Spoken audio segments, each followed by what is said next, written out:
আসসালামু আলাইকুম রহমতুল্লাহি ওবরকাতুহ। সম্মানিত দর্শক, ইংরেজিতে একটা শব্দ রয়েছে, ওয়ার ট্রেড। যখন যুদ্ধ বাধে তখন এক শ্রেণীর মানুষ অমানবিক ব্যবসা বাণিজ্যে মেতে ওঠে, ব্যক্তি পর্যায়ে, কখনো কখনো রাষ্ট্রীয় পর্যায়ে। আপনারা জানেন যে দ্বিতীয় বিশ্বযুদ্ধকে কেন্দ্র করে আমেরিকা যে ব্যবসার ফাঁদ পেতেছিল, এর ফলে এই রাষ্ট্রটিকে পরপর দুইবার প্রায় দেউলিয়াত্বের পর্যায়ে চলে যেতে হয়েছিল। ১৬শ শতাব্দীতে নয়, ১৫শ শতাব্দীতে রানী ইসাবেলা এবং রাজা ফার্ডিনান্ড, স্পেনের রাজা, তাদের জমানাতে ক্রিস্টোফার কলম্বাসের মাধ্যমে তারা যখন আমেরিকা জয় করলো, মানে আমেরিকা উদ্ভাবন করলো, এরপর থেকে দক্ষিণ আমেরিকা এবং উত্তর আমেরিকা পুরোটাতেই তারা একের পর এক অভিযান চালিয়ে ইউরোপের মধ্যে সবচেয়ে শক্তিশালী একটি অর্থনৈতিক রাষ্ট্রে পরিণত হয়, শুধু স্বর্ণ আর স্বর্ণ।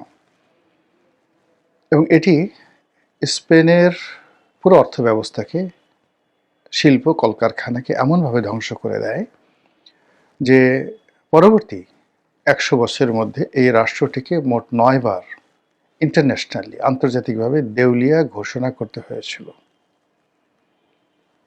পৃথিবীর সবচেয়ে সেরা ধনী মানসুর মুসা, তিনি একবার বহু স্বর্ণ নিয়ে মিশরের মধ্য দিয়ে যাচ্ছিলেন হজ করতে, এবং পথের দুই পাশে মিশরের জনগণকে তিনি যেভাবে দান করেছিলেন, এর ফলে পুরো মিশর দেউলিয়া হয়ে গিয়েছিল। এখন কেন, কিভাবে অতিরিক্ত ধনসম্পদ মানুষকে শেষ করে দেয়, আরও লোভী বানিয়ে ফেলে, আরও নিঃস্ব বানিয়ে ফেলে, এটার অনেক সাইকোলজিক্যাল ব্যাখ্যা রয়েছে। আমি শুধুমাত্র আওয়ামী লীগের ঘটনা বলবো। গত ১৫ বছর ধরে অসংখ্য মানুষ, আওয়ামী লীগের দুঃসময় যারা ছিলেন না তারা, এবং দুঃসময় ছিলেন কিন্তু নিজেরা সচ্ছল ছিলেন না নৈতিকভাবে এবং অর্থনৈতিকভাবে ভীষণ রকম দুর্বল ছিলেন, এই ধরনের মানুষ আওয়ামী লীগ জমানাতে গত ১৫টা বছরে কেউ ১০০ কোটি, কেউ ১,০০০ কোটি টাকার, কেউ হাজার হাজার কোটি টাকার মালিক হয়ে এখন প্রায় সবাই পলাতক, কেউ কেউ বাংলাদেশে জেলে আছেন। আমি এদের অনেককে চিনতাম। একেবারে ঢাকা কলেজ থেকে ছাত্রলীগ করার সুবাদে, ঢাকা বিশ্ববিদ্যালয়ে ছাত্রলীগ করার সুবাদে, জাতীয় রাজনীতি ২০০১ সন থেকে একেবারে সেই আওয়ামী লীগের জমানা ২০১৮ সন পর্যন্ত ঘনিষ্ঠভাবে এই দলের কর্তা ব্যক্তিদের সাথে জড়িত ছিলাম। অনেকে আমাকে চিনেন, কিন্তু আমাকে যতটা মানুষ আওয়ামী লীগের লোকজন চিনতেন তার চেয়ে বেশি চিনতাম আমি। এর কারণ হলো বিশ্ববিদ্যালয় জীবন, ছাত্র জীবন, পরবর্তীতে কর্মজীবন, সাংবাদিকতার কারণে আমি খুব সহজে যে কোনো মানুষের তথ্য জানতে পারতাম। কিন্তু আমার যেহেতু এইভাবে আমি জাতীয় রাজনীতিতে আসি ২০০১ সনে, তারপর থেকে আওয়ামী লীগের যারা শীর্ষ নেতৃত্ব বা অনেকে চেনা শুরু করেন অল্প অল্প করে, আর যখন সংসদ সদস্য হলাম তখন জাস্ট এটা একেবারে স্ফুলিঙ্গের মতো অনেকে চিনে ফেললো। তো যখন চিনে ফেললো তখন হয়তো অনেকেই অবাক হয়ে গেল যে আরে, একে তো কখনো দেখিনি, একে ওকে খুঁজে খুঁজে দেখা গেল ওই যে ঢাকা কলেজে ছিল বা ওই যে ঢাকা বিশ্ববিদ্যালয় ছিল, যে ছেলেটি কেবলই মাত্র মিছিলে যেত কিন্তু কোনো রকম টু শব্দ করতো না। আরে সেই রনিকে এই রনি, এরকম অনেকে মিলিয়ে মিলিয়ে সেই কেউ নেতা হয়ে গেল, কেউ ভাই হয়ে গেল। তো এভাবে অনেকের সাথে সম্পর্ক হয়েছে। যেহেতু নিজে পরিশ্রম করে, কষ্ট করে একটা জায়গাতে এসেছি, তো যার জন্য কষ্টের মর্যাদা, শ্রমের মর্যাদা এবং অর্থের যে প্রয়োজনীয়তা, এটা হৃদয় দিয়ে অনুভব করি। যেহেতু লেখাপড়া করেছি, এমন একটা পরিবার থেকে এসেছি যে পরিবারের সবাই 14 জেনারেশন পরিশ্রম করে, কষ্ট করে নিজেদের রুটি রুজির আয়োজন করেছেন। তো কাজেই কী করে একটা সাস্টেনেবল ইকোনমিক কন্ডিশন ধরে রাখা যায়, এটা পরিবার থেকে শিক্ষা লাভ করেছি।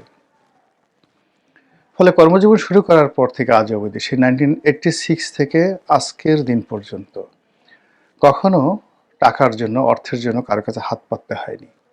জীবনের একটি মাস কখনো যায়নি যে গত মাসের চাইতে চলমান মাস খারাপ গেছে। 1% হলেও বছর শেষে বিগত বছরের তুলনায় আল্লাহ রাব্বুল আলামিন উন্নয়ন দিয়েছে। ফলে কি হলো, আওয়ামী লীগ করেছি, রাজনীতি করেছি, এমপি হয়েছি, বড় বড় পদপদবি থাকা মানে যাওয়ার সুযোগ পেয়েছি, হয়েছে, কিন্তু কখনো ওই জিনিসগুলো প্রয়োজনই হয়নি। কিন্তু চোখের সামনে যারা করেছে তাদেরকে দেখেছি, প্রচণ্ডভাবে ঘৃণা করেছি এবং একটা সময় অসহ্য হয়ে প্রতিবাদ করেছি। প্রতিবাদ করার ফলে যখন সব চোরগুলো একসঙ্গে একত্র হয়ে, সব ডাকাতগুলো একত্র হয়ে মানে আমার উপস্থিতি আওয়ামী লীগে তারা একেবারে অসহ্য করে তুলল, তখন মনে হলো সসম্মানে সেখান থেকে চলে আসাটাই বুদ্ধিমানের কাজ। 2018 সনে সেখান থেকে চলে এসেছি। যেহেতু রাজনীতিতে প্রতিহিংসা থাকে, প্রতিহিংসা থাকার কারণে আমি যদি শুধুমাত্র চলে আসতাম, নিজেকে ক্ষমতাহীন করতাম, তাহলে আমার যারা প্রতিপক্ষ, যাদেরকে আমি খোঁটা দিয়েছিলাম, চোর বলেছিলাম, ডাকাত বলেছিলাম, যাদের বিরুদ্ধে লিখেছিলাম, তারা আমাকে পাড়িয়ে মেরে ফেলতো। আর এই জন্য আমার একটা রাজনৈতিক আশ্রয় দরকার ছিল এবং এই কারণেই বিএনপিতে যোগদান করেছি। ওই পর্যন্তই। কে কি মনে করলো ডাজ নট ম্যাটার। এখন এই যে আওয়ামী লীগের এই দুঃসময়, এই দুঃসময়টিতে আপনি দেখুন তো, একটি চোর কিংবা একটি ডাকাত সমাজে ঘোরাফেরা করছে কিনা আওয়ামী লীগের, তাদের কোনো টাকা দলের কর্মকাণ্ডে লাগছে কিনা। সাদ্দাম নামের একজন অসহায় ছাত্রলীগ কর্মী, সে 1 বছর যাবৎ জেলে আছে, তার স্ত্রী এবং সন্তান মারা গেল। মানে স্ত্রী আত্মহত্যা করলো, তার আগে সন্তানকে মারলো টাকার অভাবে, ভিক্ষার অভাবে। সেই ছাত্রলীগের কর্মী, যে ছাত্রলীগের মানে কি বলবো, সেই আওয়ামী লীগের কর্মী, যে আওয়ামী লীগ লক্ষ লক্ষ কোটি টাকা লুটপাট করেছে, পাচার করেছে দেশ থেকে, কোনো মিথ্যা কথা নয়।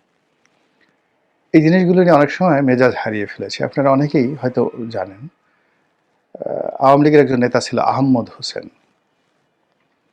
আহমদ হোসেন আমার বয়সে বড়, আমরা একই হলে থাকতাম, এফ রহমান হলে, ছাত্রলীগে তিনি আমার সিনিয়র, একসাথে ছাত্রলীগ করতাম। এমন অবস্থায় গেছে দারিদ্রতার, কখনো পাজামা ঠিক থাকতো না, পাঞ্জাবি ঠিক থাকতো না।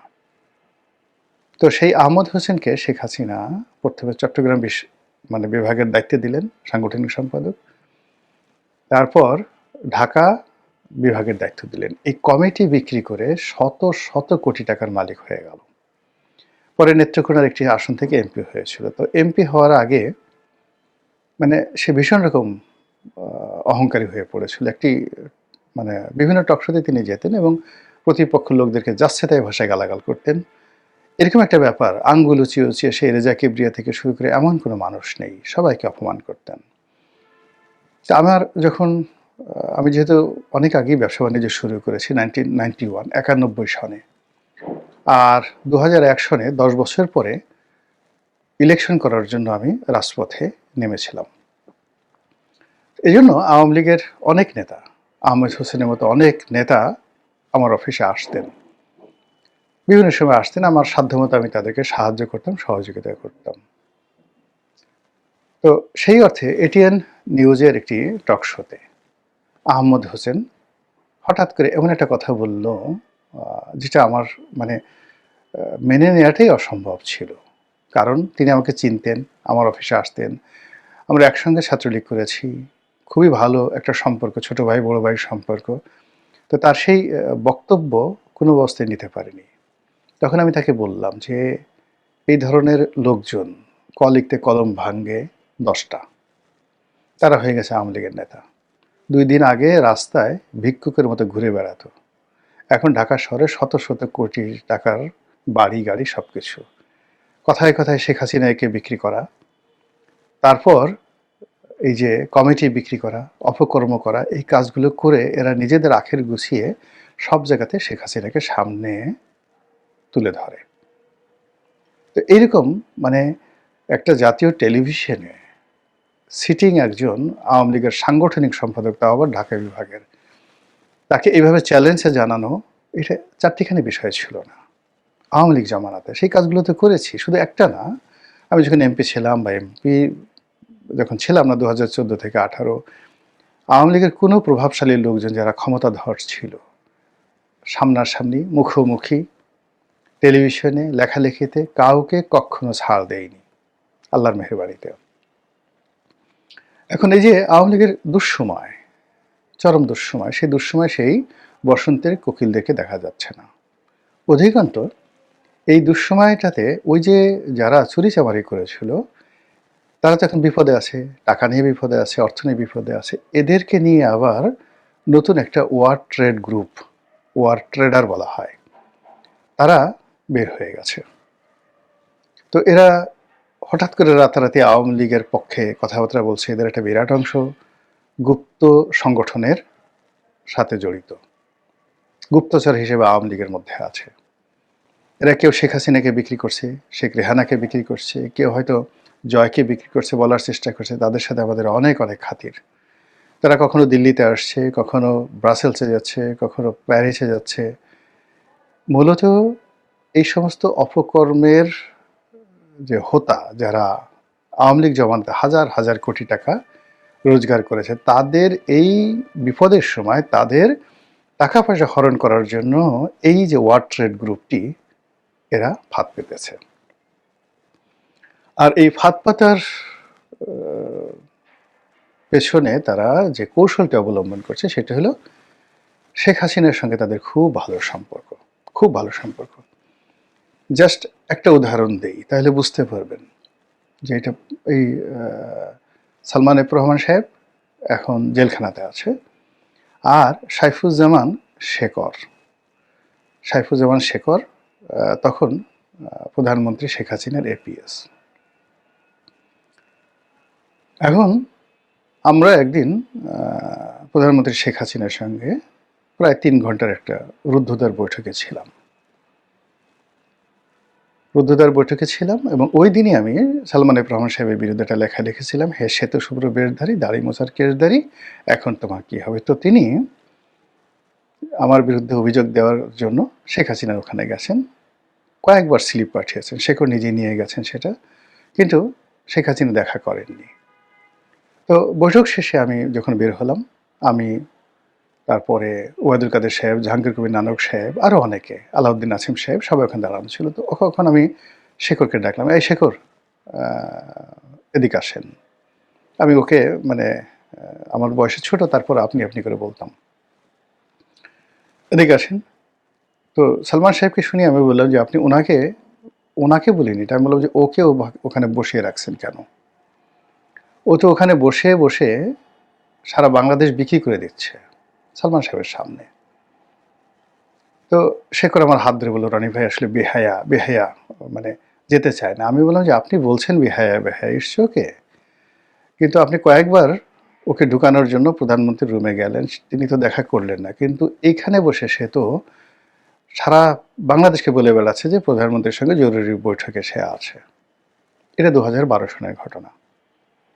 তো বোঝার চেষ্টা করেন যে শেখ হাসিনাকে কিভাবে মানুষ বিক্রি করত। অনেক মানুষ গণভবনের সামনে সে দাঁড়িয়ে আছে, বা সুধা সদনের সামনে দাঁড়িয়ে আছে যখন তিনি প্রধানমন্ত্রী হননি 2001 থেকে 2000, মানে তার যে কঠিন সময় 2005। তো দাঁড়িয়ে দাঁড়িয়ে বললো, নেত্রীর সাথে আছি, বৈঠকে আছি, একটু পরে ফোন দিচ্ছি। ওদিকে কিন্তু তার কাজ হয়ে গেছে। তো এখনও অনেক লোক, সে হঠাৎ করে কোথাও থেকে লাপাত্তা হয়ে গেল, ধরেন কলকাতা থাকে, 4-5 দিন নেই, কোথায় দিল্লিতে গেছিলাম নেত্রীর সাথে দেখা করার জন্য, কোনো দেখা টাকা কিচ্ছু হয়নি, নেত্রীর সাথে এইমাত্র কথা হলো, তোমার ব্যাপার আলাপ আলোচনা হলো, ইত্যাদি ইত্যাদি। তো যখন এরকম একটা কথাবার্তা হয়, একজন টার্গেট ওরিয়েন্টেড কথাবার্তা হওয়ার পরে এরপরে সে সঙ্গতিকরণে নিজের অভাবের কথা বলে যে ভাই এখানে তো কলকাতাতে বিপদে আছি, কোথায় যাওয়া যায়, কি করা যায়, ইত্যাদি ইত্যাদি, কী করে একটা পাসপোর্ট পাওয়া যায়, কোন দেশে যাওয়া যায়। তখন বলে, হ্যাঁ আমার তো এরকম কোম্পানি পরিচয় আছে, আমি নিজেতেই কাজ করি, অমুকরে নিয়ে গেছি, ওই দেখেন লন্ডনে অমুক আছে, ওর যত গ্রিন কার্ড যা কিছু সব তো আমি করে দিয়েছি। আর এই কাজ করে অনেকগুলো ডিল হয়ে যায় এবং ওই বিপদে মরার উপরে খাড়ার ঘা, এই জিনিসগুলো এখন আওয়ামী লীগের মধ্যে প্রবল আকার ধারণ করছে। আর এই গ্রুপটি, আপনি গিয়ে চিন্তা করুন, এই যে মানে আপনি যাকে সবচেয়ে দুর্বল মনে করবেন, অসহায় মনে করবেন, আর যার দ্বারা কখনো কোনো ক্ষতিগ্রস্ত হওয়ার আশঙ্কা করবেন না, তারাই আপনাকে ক্ষতিগ্রস্ত করে ফেলবে। তো এই যে গ্রুপটি, এই যে সিন্ডিকেটটি, এরা কতটা নির্মম এবং নিষ্ঠুর আপনি দেখেছেন যে সাবেক পররাষ্ট্রমন্ত্রী ডক্টর মোমেন অসাধারণভাবে তিনি প্রকাশ করেছেন যে তিনি বাংলাদেশ থেকে যে পালিয়ে গেছেন, এই পালিয়ে যাওয়ার পেছনে সরকারি কর্মকর্তারা সাহায্য করেছে এবং এরা ফড়িয়া টাকা টুকা নিয়ে তারা এই কাজগুলো করে, টাকার বিনিময়ে তারা এই বিদেশে লোক পাচার করে। তো চিন্তা করেন একজন আওয়ামী লীগের পররাষ্ট্রমন্ত্রী, এত প্রভাবশালী, সম্মানিত এবং সৎ মানুষ, তার মতো মানুষের কাছ থেকে এই দালালরা টাকা নিয়ে তাকে বিদেশে পাঠিয়ে দিয়েছে। আমি বেশ কয়েকজনকে চিনি, জানি যারা এই ঢাকা এয়ারপোর্ট দিয়ে চলে গেছে এই 10 লাখ, 20 লাখ, 50 লাখ, ক্ষেত্র বিশেষে 1 কোটি টাকা খরচ করে তারা সিন্ডিকেটের মাধ্যমে পালিয়ে গেছে। আবার পালিয়ে যাওয়ার পরে ত্রিপুরাতে গিয়ে তারা যে দালালের খপ্পরে পড়েছে, কলকাতাতে গিয়ে তারা যে দালালের খপ্পরে পড়েছে, তারা একটা বিরাট গ্রুপ আওয়ামী লীগ করে। আওয়ামী লীগ তারা একটু আগে গেছে।